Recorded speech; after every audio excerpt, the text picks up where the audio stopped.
साउना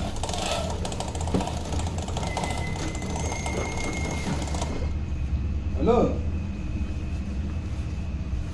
हजुर हजुर आउने हो अब आउनु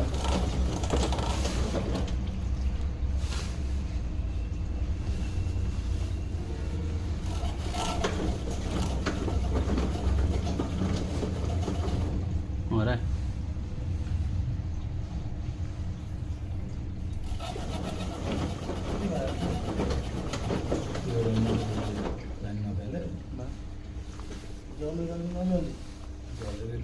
फेरि